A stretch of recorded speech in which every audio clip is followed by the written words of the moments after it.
నమస్కారం. తెలుగు ప్రజలందరికీ భోగి, సంక్రాంతి, కనుమ పర్వదిన శుభాకాంక్షలు. మీకు మీ కుటుంబ సభ్యులందరికీ ఆరోగ్య అష్టైశ్వర్యాలు ప్రసాదించాలని ముక్కోటి దేవతల్ని, సర్వమత దేవతల్ని హృదయపూర్వకంగా ప్రార్థిస్తూ తిప్పరాజు రమేష్ బాబు, జర్నలిస్ట్. ఈ మధ్యకాలంలో బాబు గారి నిర్వాకాలు చాలా ఎక్కువైపోయినాయి. ఆయన ఏమేం మాట్లాడుతున్నాడో ఆయనకి అర్థం అవడం లేదు. మతి కూడా భ్రమించిందేమో అనిపిస్తోంది జనాలకి. పల్లకి మోసే స్థాయి నుంచి, అంటే ప్రధానమంత్రులను చేసి రాష్ట్రపతులను చేసే స్థాయి నుంచి, పల్లకి మోసే స్థాయి నుంచి పాడి మోసే స్థాయికి వచ్చేశారు చంద్రబాబు గారు. బాబు గారు 2019లోనే తెలుగుదేశం పార్టీకి సగం పాడి కట్టారు. నువ్వు మోసి చూపిస్తున్నావు. పూర్తిగా తెలుగుదేశం పార్టీని పాతాళ లోకానికో, సముద్ర జలాలలోకో, సముద్ర గర్భంలోకో, లేకపోతే పార్టీని అస్థిగలు నిమజ్జనం చేసినట్లు పార్టీని నిమజ్జనం చేయడానికి చిన్నబాబు గారు ఎలాగో ఉన్నారు. మీరేం బెంగపడద్దు. అయినా ఒకటేంటంటే, తల్లిదండ్రులు అమ్మన్నమ్మ ఖర్జూరం నాయుడు గారు గౌరవనీయులు, పూజ్యులు, పెద్దలు. వీరు చనిపోయినప్పుడు కనీసం వీరి శవానికి అంత్యక్రియలు చేయడం వేరు, అంత్యక్రియలు కూడా చేయలేదు. శవాన్ని మొయ్యలేదు, తల్లిదండ్రుల శవాన్ని కూడా మొయ్యలేదు.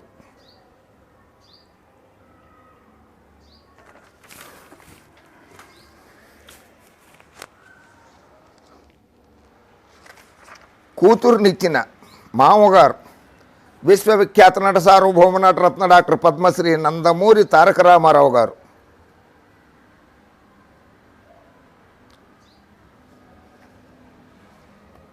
అత్తగారు బసవతారకమ్మ గారు తల్లిదండ్రులది పాడి మొయ్యకపోయినా అత్తగారి పాడి మోసి రుణమన్నా తీర్చుకుంటా ఉంటే ఆ పని చేయలేదు. ఆ తర్వాత విశ్వవిఖ్యాత నట సార్వభౌమ నటరత్న డాక్టర్ పద్మశ్రీ నందమూరి తారక రామారావు గారు నువ్వు పెట్టిన బాధలకి, మానసిక క్షోభతో, నువ్వు పొడిచిన వెన్నుపోటుకి కృంగి మరణిస్తే ఆయన శవాన్ని కూడా నువ్వు మోయలేదు. అది నీ దురదృష్టం కాదు, నీ పాపిష్టి చేతులతో ఆయన అంత్యక్రియలు చేయించుకుంటాం కానీ ఆయన పాడి మోయించుకోకపోవడం కానీ అది రామారావు గారి అదృష్టం. నీది పాపిష్టి చేతులు.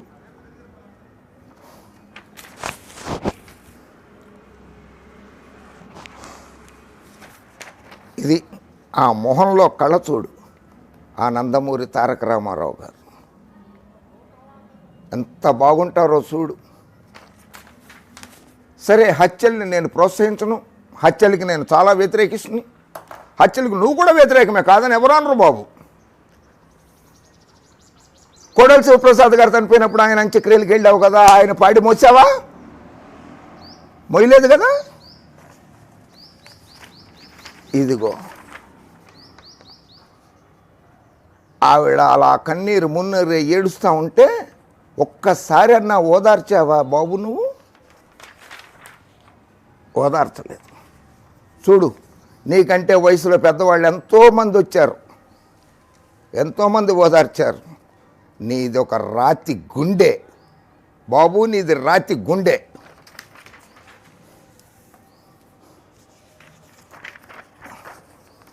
చూడు చూడు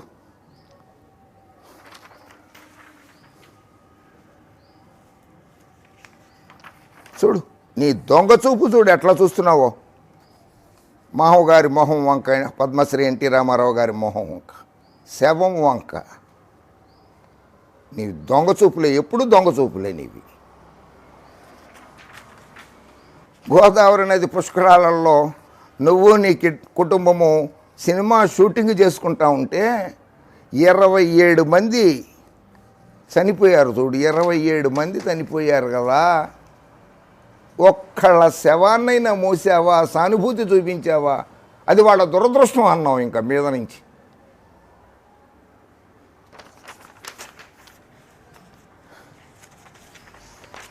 శభాష్. ఇదిగో గుంటూరు జిల్లాలో చంద్రయ్య గారి మృతదేహాన్ని ఇలా మోసావు. కుప్పంలో ఇల్లు కట్టుకుంటానంటున్నావు కదా, శభాష్. తాడేపల్లిగూడెంలో అద్దెంట్లోనూ అక్రమ కట్టడంలోనూ నివాసం ఉన్నావు. హైదరాబాదులో స్వగృహం ఉంటే హైదరాబాద్ నుంచి తన్ని తరిమేశారు. అయినా సిగ్గు శరం లేకుండా ఇక్కడ తెలంగాణలోనే పడి ఉంటున్నావు. కుప్పం ప్రజలు పెళ్ళును లెంపకాయ కొట్టేసరికి పంచాయతీ ఎలక్షన్లో, మున్సిపల్ ఎలక్షన్లో, జడ్పీటీసీ ఎలక్షన్లో ఇటు వాయించేసరికి అక్కడ ఇల్లు కడతానని చెప్పి ఆ ప్రజల్ని మభ్యపెడుతున్నావు. ఇది శవ రాజకీయం. నువ్వు చేసేది శవ రాజకీయం బాబు.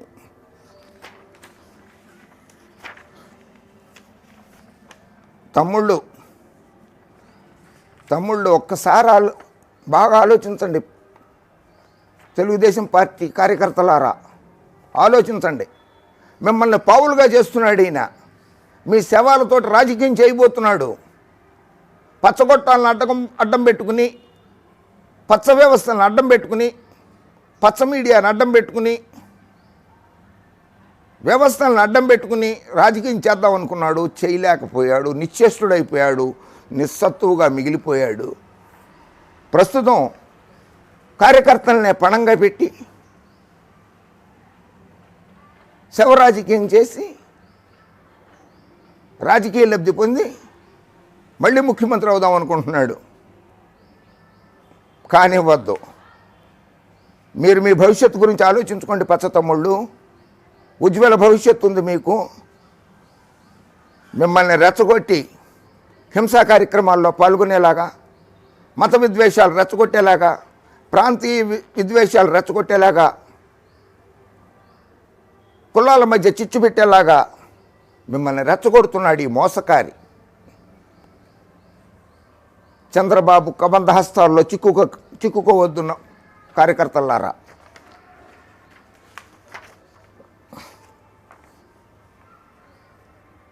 సరే,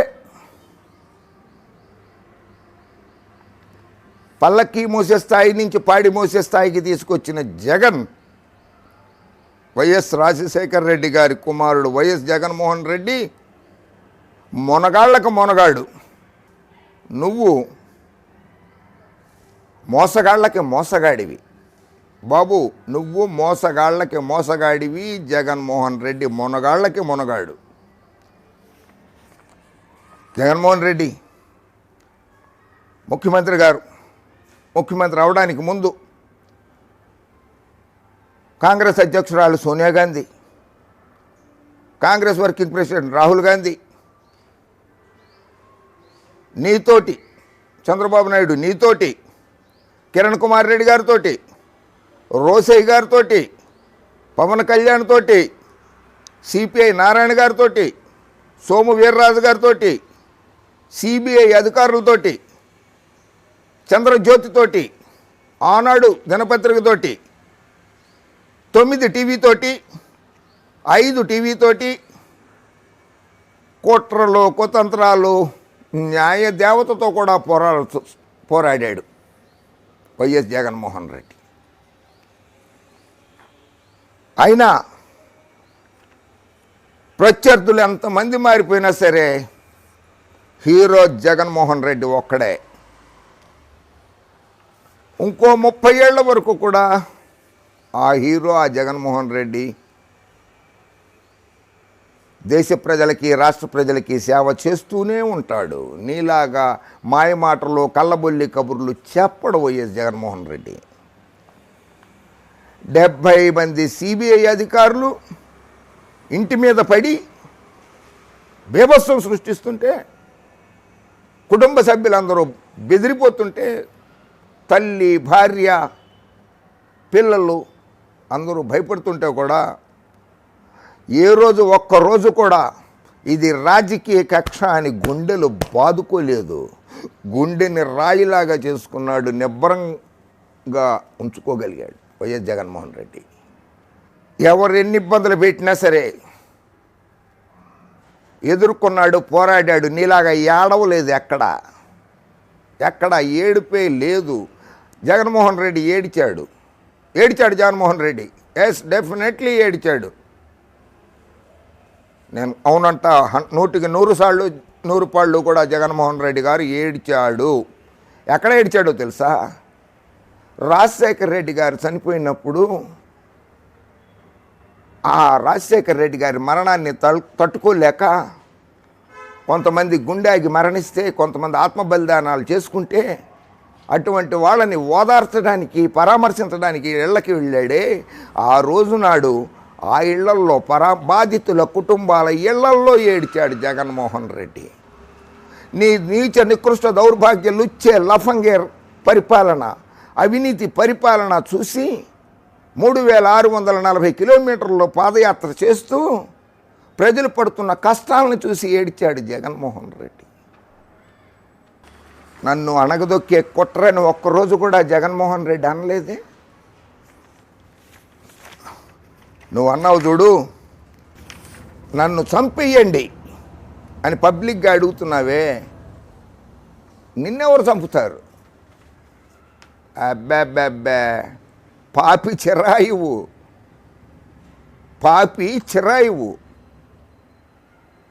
నువ్వు చాలా కాలం బ్రతుకుంటావు. నువ్వు బ్రతుకు ఉండాలి కూడా. నువ్వు బ్రతుకుంటేనే నువ్వు చేసిన తప్పులు అన్నీ కూడా రాష్ట్ర ప్రజలకు తెలుస్తాయి. నువ్వు ఎంత దాచుకున్నావో కూడా రాష్ట్ర ప్రజలకు తెలియాలి. నువ్వు ఉండగానే తెలియాలి. పైన విశ్వవిఖ్యాత నట సార్వభౌమ నటరత్న డాక్టర్ పద్మశ్రీ నందమూరి తారక రామారావు గారి ఆత్మ ఉంది చూసావా? అది నవ్వుతూ ఉండాలి స్వర్గంలో.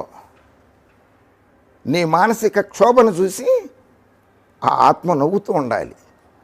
వైఎస్ రాజశేఖర రెడ్డి గారి ఆత్మ నవ్వుతూ ఉండాలి పైన. ఆయన కొడుకుని జగన్మోహన్ రెడ్డి నువ్వు పెట్టిన ఇబ్బందులు చూసి, నువ్వు పడుతున్న మానసిక క్షోభ చూసి వైఎస్ రాజశేఖర రెడ్డి గారి ఆత్మ, ఎన్టీ రామారావు గారి ఆత్మ నవ్వుతూ ఉండాలి. సరే, నువ్వు తీసుకున్న స్టాండ్, నువ్వు ఎంత మోసకారివో, నీ రాజకీయం ఎంత దౌర్భాగ్యం, నీచి నికృష్ట రాజకీయమో చూడు. 1985లో ఎన్టీ రామారావు జిందాబాద్, ఆయన్ని పొగడండి. 1995లో ఎన్టీఆర్ ముర్దాబాద్, లక్ష్మీభారతి ముర్దాబాద్, ఎన్టీఆర్ని తిట్టండి. లక్ష్మీభారతిని పెళ్లి చేసుకున్నాడు, ఆయన మీద చెప్పులు వేయండి, ఆయన పార్టీని గుంజేసుకుందాం, ఆయన బ్యాంకు బ్యాలెన్సులు గుంజేసుకుందాం, ఆయన పార్టీ సైకిల్ గుర్తును గుంజేసుకుందాం. 1995.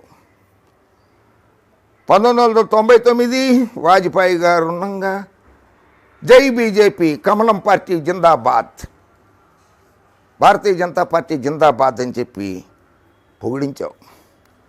2004లో బీజేపీని తిట్టండి, మోడీ గారిని తిట్టండి, వాజ్పేయి గారిని తిట్టండి, అమిత్ షా గారు వస్తే రాళ్ళు వేయించండి అన్నాం. 2008లో తెలంగాణని పొగడండి, 2010లో తెలంగాణని తిట్టండి, 2009లో టీఆర్ఎస్తో పొత్తు పెట్టుకోవాలి కదా, అందుకని తెలంగాణని పొగడండి. 2010లో తెలంగాణని తిట్టండి, 2012లో మళ్ళీ తెలంగాణని పొగడండి, 2013లో సోనియాని తిట్టండి. ఎందుకంటే నరేంద్ర మోడీ గారి నేతృత్వంలోని భారతీయ జనతా పార్టీతో పొత్తులో పెట్టుకోవాలి కనుక సోనియా గాంధీని తిట్టండి. 2014లో మోడీ గారిని పొగడండి. మోడీ గారిని ఏమన్నావు నువ్వు? మోడీ నాకంటే చాలా జూనియర్, మోడీ ఒక అహంకారి, మోడీ ఈ దేశాన్ని నాశనం చేశాడు, మోడీ తప్ప ఎవరైనా సరే నాకు ఓకే, మోడీని ఆంధ్రప్రదేశ్లో అడుగుపెట్టినాను, మోడీ గోద్రా నరహంతకుడు, మోడీని హైదరాబాద్లో అడుగుపెట్టినాను, మోడీ పెళ్ళాంను వదిలేశాడు, మోడీ మతతత్వశక్తి, మత పిచ్చోడు అలా అనాల్సినవన్నీ అనేసావు. స్వయాన బావుమరిది వియ్యంకుడైనటువంటి బాకీ గారితో కూడా నటుడుతో కూడా హిందీలో కూడా బండబూతులు తిట్టించేసాం. నువ్వు తిట్టిన తిట్లు హిందీలో తెలుగులో తిడితే ఆయనకి మోడీ గారికి అర్థమైనయో కాలేదని చెప్పి ఆయనతో హిందీలో తిట్టించేసావు. అమిత్ షా గారి మీద తిరుపతిలో రాళ్ళు వేయించావు. నిన్ను నమ్ముకున్నాడు కదా అచ్చెన్నాయుడు గారు. అచ్చెన్నాయుడు గారు అన్నయ్య గారు ఎర్రన్నాయుడు గారు, ఆయన చనిపోయినప్పుడు ఆయన పాడి మోసావా? మొయ్యలేదు. ఎందుకంటే ఆయన బీసీ కులస్తులా? కులం అడ్డం వచ్చిందా పాడి మోయడానికి? పదవి పోయింది. ఎక్కడ సిబిఐ వాళ్ళు ఎంట పడతారో, ఆస్తుల మీద అక్రమాస్తుల మీద విచారణ జరుగుతుందన్న భయానికి 2020 నుంచి మోడీ గారిని పొగడాలి. మన పార్టీ రాజ్యసభ సభ్యులను, మన పార్టీ సభ్యుల్ని, ఎంపీలని బీజేపీలో కలిసిపోండి అని చెప్పి పంపించేయాలి. అయినా బాబు గారు, మీరు టూరిజం లీడర్, ఆంధ్రప్రదేశ్కి ట్రావెలింగ్ లీడర్, టూరిజం లీడర్, పర్యాటకుడివి నువ్వు. తెలంగాణలో 310 రోజులు ఉన్నావు, ఆంధ్రాలో 40 రోజులు ఉన్నావు, బయట విదేశాలు ఇతర రాష్ట్రాల్లో 15 రోజులు ఉన్నావు ఓ సంవత్సరంలో. ఎన్ని? తెలంగాణలో 310 రోజులు, ఆంధ్రాలో 40 రోజులు, విదేశాలు బయట రాష్ట్రాలలో 15 రోజులు ఉన్నాం. 15. పవన్ బాబు అయితే ఆ గాలి సింగ్ గారు తెలంగాణలో 325 రోజులు ఉన్నారు, ఆంధ్రాలో 30 రోజులు ఉన్నారు, బయట 10 రోజులు ఉన్నారు. ప్రభుత్వ తీరు వల్లే కోడెల ప్రసాద్ ఆత్మహత్య చేసుకున్నారు. బీజేపీ నాయకుడు రఘురామ్ గారు అన్నారు. నీకంత సపోర్ట్ చేసిన కోడెల శివరాం గారిని, భౌతికాయాన్ని పాడి మోసావా? మొయ్యలేదు. శభాష్ జగన్మోహన్ రెడ్డి. పల్లకీలు మోసి ప్రధానమంత్రులను చేశాను, రాష్ట్రపతులను చేశాను, పల్లకీలు మోసేటువంటి చంద్రబాబు నాయుడిని పాడెలు మోసే స్థాయికి దించావు. నువ్వు మొనగాళ్ళకి మొనగాడి మిస్టర్ జగన్మోహన్ రెడ్డి. కాబోయే ప్రధాని, రాబోయే కాలానికి కాబోయే ప్రధాని చంద్రబాబు నాయుడు గారట. ఆయన ముఖ్యమంత్రిగా ఉండంగా అక్కడ తండ్రి, ఇక్కడ తనయుడు. వారెవ్వా, ఏం కలల కన్నారబ్బా మీరు. ఈయన నీ మనవడే కదా దేవాంశు. దేవాంశు పుట్టినప్పుడు ప్రతి తెలుగువాడి మీద 57,000 కోట్ల రూపాయలు అప్పు ఉంది. ప్రతి తెలుగు తల మీద పురుషులు, మహిళలు, పిల్లలు అందరూ కలుపుకుని 57,000 రూపాయలు అప్పు ఉంది. అదే నీ దేవాంశు పుట్టడమే 1800 కోట్ల ఆస్తితో పుట్టేశాడు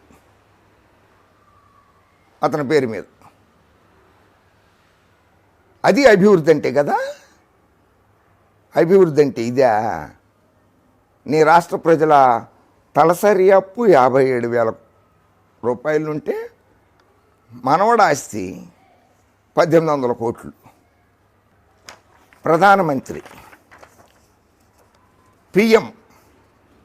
వారెవ్వా, పిఎం అంటే ఏంటి?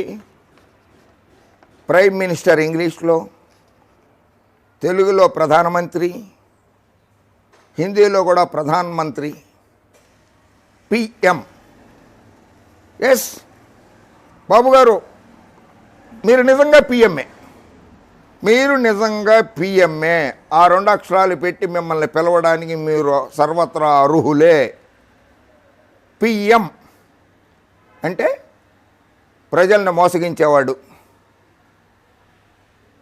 పరమ మోసగాడు, పచ్చ మోసగాడు, పిచ్చి మోసగాడు, పౌరుషం లేని మగాడు, ప్రపంచ మోసగాడు. PM. Your choice is very right. నిన్ను నమ్ముకున్న పచ్చగొట్టాలు నిన్ను ప్రధానమంత్రిని చేద్దాం, పిఎంని చేద్దాం అనుకున్నాయి కదా. Yes, your PM. నిన్ను అలాగే పచ్చగొట్టాలు, పచ్చ మీడియా నిన్ను పిఎంని చేసాయి, ప్రపంచ మోసగాడిగా చేశాయి నిన్ను, ప్రజా మోసగాడిగా తయారు చేశాయి నిన్ను. నువ్వు తయారైపోయావు. నీ మోసాలలో విశ్వవిఖ్యాత నట సార్వభౌమ నటరత్న డాక్టర్ నందమూరి తారక రామారావు గారి ప్రభుత్వాన్ని కూల్చేశావు. తెలంగాణలో ప్రజానేత, ఉద్యమ నేత, తెలంగాణ గాంధీ కేసీఆర్ గారి ప్రభుత్వాన్ని కూల్చడానికి కుట్రలు చేశావు. జగన్మోహన్ రెడ్డి గారి ప్రభుత్వాన్ని కూల్చడానికి ప్రయత్నాలు ప్రారంభించావు. అన్ని వ్యవస్థల ద్వారా ప్రారంభించావు.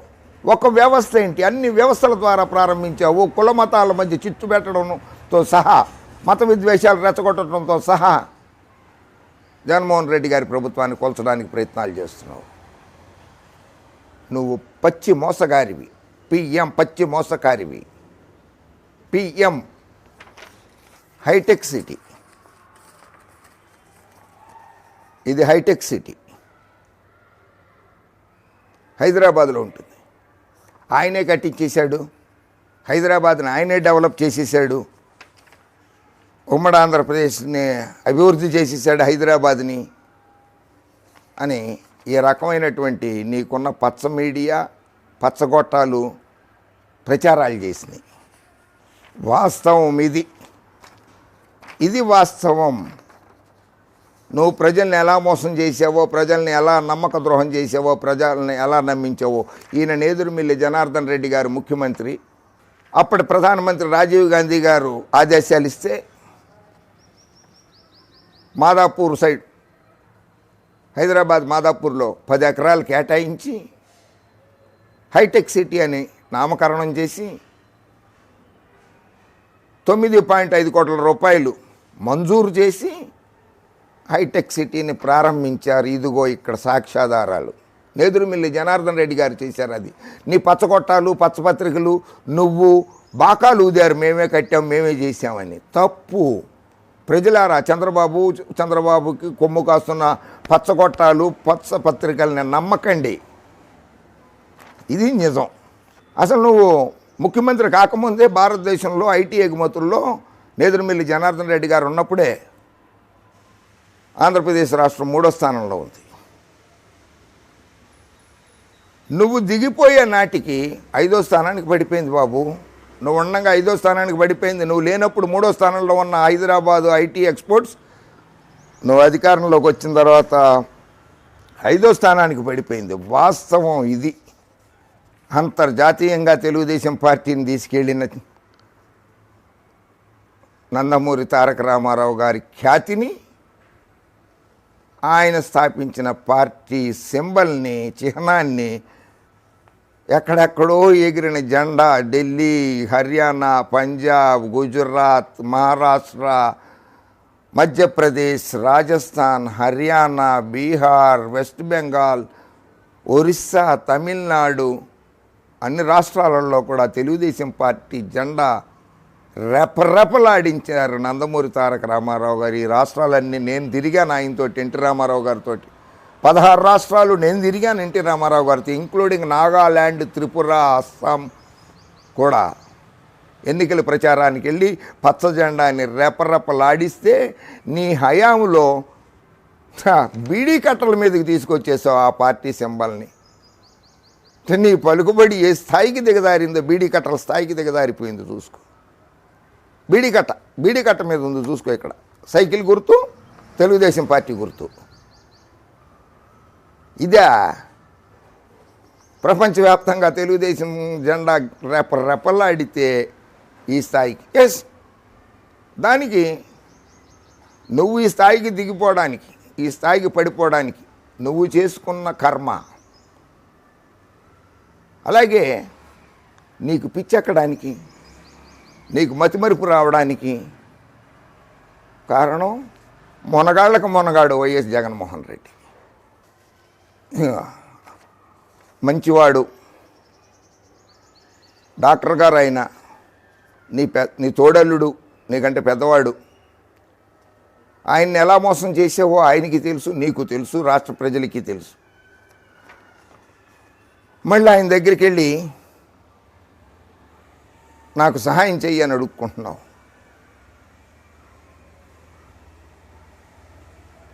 మరి నీలాంటి మోసకారికి సహాయం చేస్తారో చేయరో అది నాకైతే తెలియదు. కానీ నువ్వు మాత్రం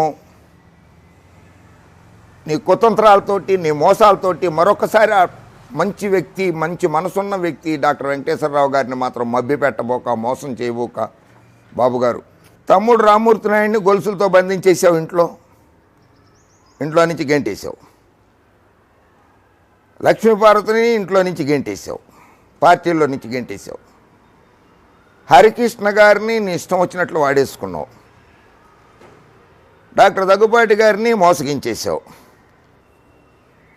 బహుమర్ది కంపు వెంకట బాలయ్య బాబుని వాడుకున్నావు, ఓ సర్టిఫికేట్ ఇప్పించేసావు.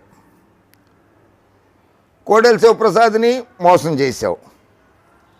మోత్కుపల్లి నరసింహులు ఎస్సీ నాయకుడు ఆయనకి గవర్నర్ ఇప్పిస్తా, గవర్నర్ పదవి ఇప్పిస్తానని చెప్పి ఆయన్ని మోసం చేశావు. పాపం రేవంత్ రెడ్డి గారు నీ మాటలు నమ్మి ఓటుకు నోటు కేసులో చిక్కుకుని పోయాడు, జైలుకి వెళ్ళి వచ్చాడు. ప్రస్తుతం దత్తపుత్రుడు అయిపోయినట్లున్నాడు గాలి సింగ్ గారు. ఆయన్ని వాడుకుంటున్నావు, ఎంతకాలం వాడుకుంటావో. ఆయన నీ భ్రమలో నుంచి బయటికి రాలేకపోతున్నాడు. ఆయన వెంకటేశ్వరరావు గారిని వాడుకున్నావు, ఆయన్ని బలిపశువుని చేసేసావు. మంచి పోలీస్ అధికారి ఆయన్ని వాడుకున్నావు, ఆయన్ని బలిపశువుని చేసేసావు. ప్రముఖ సినీ నటుడు, నిర్మాత మోహన్ బాబు గారిని ఎలా వాడుకున్నావో ఆయనే చెప్పేశాడు. మోహన్ బాబు గారే చెప్పారు. ఆయన్ని వాడుకున్నావు, వదిలేసావు. నువ్వెంత దుర్మార్గుడువో మోహన్ బాబు గారు కూడా చెప్పేశారు. గరుడు శివాజీ గారు ఉన్నారు, వాడుకున్నావు. ఆయన దొరికిపోయాడు, కేసులలో ఇరుక్కుపోయాడు, తప్పించుకోలేకపోతున్నాడు. నిన్ను నమ్ముకున్నాడు రవిప్రకాష్, అతను కూడా కొన్ని కేసుల్లో ఇరుక్కోవాల్సి వచ్చింది. బీజేపీకి సహకరించే వాళ్ళంతా దేశద్రోహులే, నువ్వే అన్నావు. మోదీ త్వరలోనే మాజీ అవుతాడు. మోసాల మోడీ, అబ్బెబ్బెబ్బెబ్బే సిగ్గుపడుతుంది. మోసం అన్న పదమే సిగ్గుపడుతుంది. ఎందుకంటే అసలు నువ్వే మోసానికి రాజువి, రారాజువి, చక్రవర్తివి నువ్వే, వేరే వాళ్ళు ఎవరు కారు. మోసాల మోడీ ఇలా చేస్తారని కల్లో కూడా అనుకోలేదు. మోడీపై రాజీ లేదు, మోడీపై రెచ్చిపోతా. మోడీ జిత్తులు, కోడికత్తులకి నేను భయపడను. మోడీకి వ్యతిరేకంగా బలమైన కూటమి, మోడీ హటావో దేశ బచావో. కాంగ్రెస్తో దోస్తీ దేశం కోసమే, దేశాన్ని ఏకం చేస్తా, మోడీని దించేస్తా. ఇవన్నీ పత్రికల్లో వచ్చిన క్లిప్పింగ్సే, నేను అన్నది కాదు, మీరు అన్నవే అవన్నీ బాబు గారు. ఏది ఒక్కడు కూడా నిలబెట్టుకోలేకపోయావు. ఎవరిని మోసం చేస్తాడు మోడీ గారు? ఎవరిని మోసం చేశారు? నిన్ను మోసం చేశారా? నీతో పాటు కలిసి పోటీ చేస్తేనే ముఖ్యమంత్రి అయ్యావయ్యా నువ్వు బాబు, లేకపోతే అయ్యి ఉండేవాడు కాదు. నువ్వే మోడీ గారిని మోసం చేసి గబుక్కుని వెళ్ళిపోయి మళ్ళీ సోనియా గాంధీ గారు, రాహుల్ గాంధీ గారు కాడు పట్టేసుకుని ఆ పార్టీతో పొత్తులు పెట్టేసుకున్నావు. నువ్వు మోడీ గారిని మోసం చేసావు. అధికారంలోకి వస్తే ఇంటికో ఉద్యోగం, ప్రతి జిల్లాకు హైటెక్ సిటీ, నిరుద్యోగులకు 2000 భృతి. గుంటూరు జిల్లా రేపల్లె రోడ్ షోలో బాబు. ఇది నీ పత్రికల్లో వచ్చిందే. ఎంత మోసమయ్యా బాబు గారు. ఇంటికో ఉద్యోగం ఇచ్చావా? ఉన్న ఉద్యోగాలే పీకేస్తేవి. ఉద్యోగాలు ఇచ్చావా? జిల్లాకు హైటెక్ సిటీ అన్నావు, అమరావతి కట్టలేకపోయావు, ఇంక జిల్లాకు హైటెక్ సిటీ ఏం కడతావు? అంటే ప్రతి జిల్లాలో కూడా స్థలాలు కొట్టేద్దామనే. అదే రాష్ట్ర రాజధానిలో కాకుండా, తెలంగాణ రాజధానిలో కాకుండా, ఆంధ్రప్రదేశ్లోని ప్రతి జిల్లాలో కూడా ఎకరాలు హైటెక్ సిటీ కట్టేసి దాని పక్కన ఎకరాలు 100 ఎకరాలు అప్పనంగా కొట్టేద్దామనే. అయ్యయ్యో, నీ మోసాన్ని ప్రజలు గ్రహించారు కనుక నిన్ను అధికారంలోకి దించేశారు బాబు. సరే, ఇక ఆఖరిగా చెప్తున్నా, జగన్తో పోటీ పడలేను, నా వల్ల కాదని ఇట్లా చేతులు ఎత్తేసి, ఇలా చేతులు ఎత్తేసి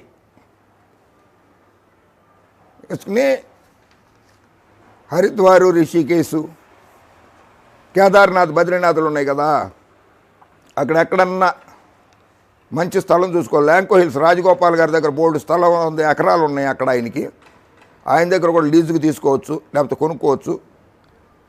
కుప్పంలో ఇల్లు కట్టుకునే బదులు అక్కడికి వెళ్ళిపోయి ఆశ్రమం కట్టుకుని రామ రామ అంటే ఎన్టీ రామారావు గారి ఆత్మ కూడా శాంతిస్తుంది, భగవంతుడు రాముడు కూడా తృప్తి పడతాడు.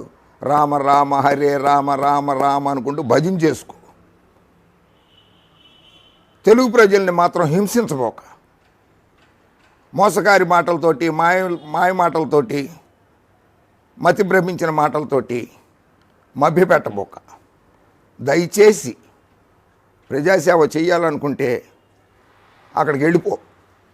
అక్కడి నుంచి నీ మనసు మార్చుకో, నీ దృక్పథం మార్చుకో, అన్నీ మార్చుకుని నీ పుత్రరత్నానికి సూచనలు ఇచ్చి పార్టీ నడిపించుకో.